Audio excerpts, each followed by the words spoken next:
हरिश्चंद्र किला जो है अहमदनगर जिले में स्थित है। ये पूरी तरह से पहाड़ी किला है। इसका इतिहास मालशेज घाट यानी कि कोठाले गांव से जुड़ा हुआ है और इस किले का निर्माण जो है आसपास का जो क्षेत्र है उस पूरे क्षेत्र पर नियंत्रण के लिए इस किले का निर्माण किया गया है। इस किले के इतिहास के बारे में अगर बात करते हैं हम, ये किला काफी प्राचीन है। इस किले पर आर्कियोलॉजिस्ट डिपार्टमेंट को इस किले पर सूक्ष्म पाषाणिक मानव के अवशेष मिले थे।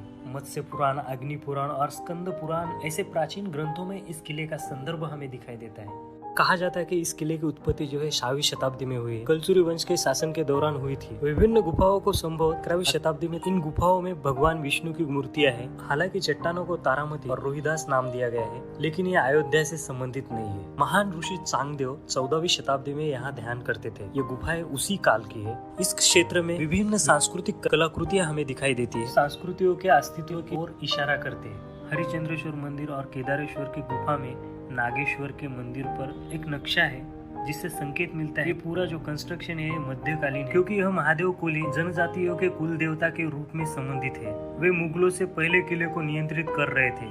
बाद में किला मुगलों के नियंत्रण में था और फिर बाद में 1747 में मराठों ने इस किले पर कब्जा कर लिया। और अब हम इस किले के कुछ महत्वपूर्ण स्थानों के बारे में जानेंगे, जैसे कि सप्ततीर्थ पुष्करणी। मंदिर के पूर्व में सप्ततीर्थ नामक एक अच्छी तरह से निर्मित झील है। इसके किनारे पर मंदिर है और जिनमें भगवान विष्णु की मूर्तियां हैं। और हाल ही में इन विष्णु भगवान की मूर्तियों को हरिचंद्रेश्वर मंदिर के पास की गुफा में स्थानांतरित किया गया है।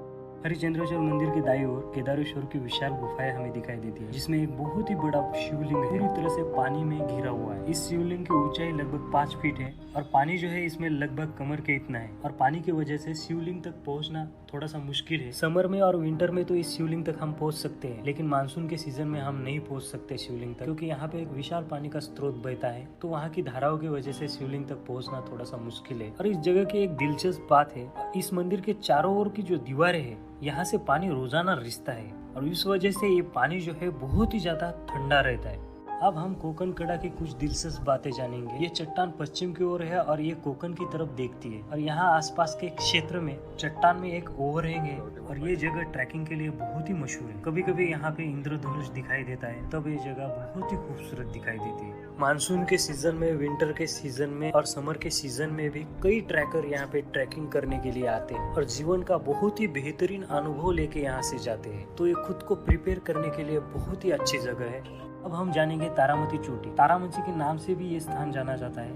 ये किले का सबसे ऊपरी बिंदु 14 से 29 मीटर इसकी हाइट है। इस चोटी से परे जंगलों में तेंदुए देखे जा सकते हैं। यहाँ से हमें नाने घाट की पूरी श्रृंखलाएं दिखाई देती है। हम यहाँ से दक्षिण में सिद्धगढ़ तक देख सकते हैं और उत्तर में नपटा जुड़वा चोटियां दिख सकते हैं। घोड़ी शेप, अजोबा, कुलंग किला 1431 मीटर तक किलों की एक झलक दिखाई देती है। तो इस वजह से उस वक्त यही से पूरे क्षेत्र पर नियंत्रण रखा जा सकता था। इस वजह से ये पॉइंट जो है किले का बहुत ही इम्पोर्टेंट था।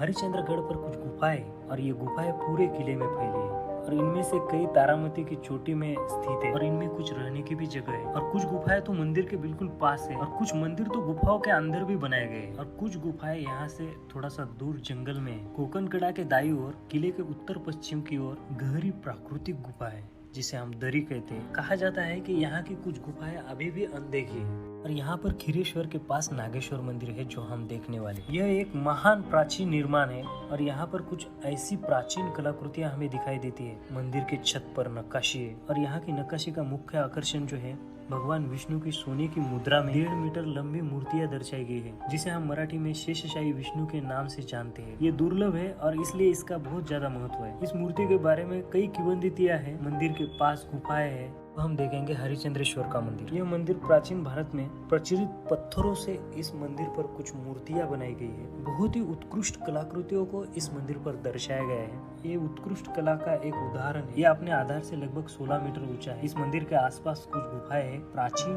पानी की कुछ टंकियां भी हमें यहाँ पे दिखाई देती है। कहा जाता है कि मंगल गंगा नदी मंदिर के पास स्थित एक तालाब है, वहीं से निकलती है। इस मंदिर का शीर्ष जो है उत्तर भारतीय मंदिरों के निर्माण जैसा दिखाई देता है। ऐसा एक मंदिर बुद्ध गया में स्थित है। और इस मंदिर की एक खास बात है, इस मंदिर को जो है एक विशाल चट्टान को तोड़कर इस मंदिर का निर्माण किया गया है। चारों तरफ से प्रवेश द्वार है। मुख्य द्वार पर चेहरों की मूर्तियां बनाई गई है। प्रवेश द्वार के बाईं ओर एक देवनाग श्री शिलालेख है जो संत चांगदेव के बारे में है। तो दोस्तों यहाँ पे हमने हरिश्चंद्रगढ़ की पूरी सूक्ष्म दर्शकता से हिस्टोरिकल इंफॉर्मेशन ले ली है। तो ये वीडियो अगर आपको अच्छा लगे तो वीडियो को लाइक कीजिएगा, चैनल को सब्सक्राइब जरूर कीजिए ताकि इस तरह के नए नए वीडियो आप हमेशा देख सको।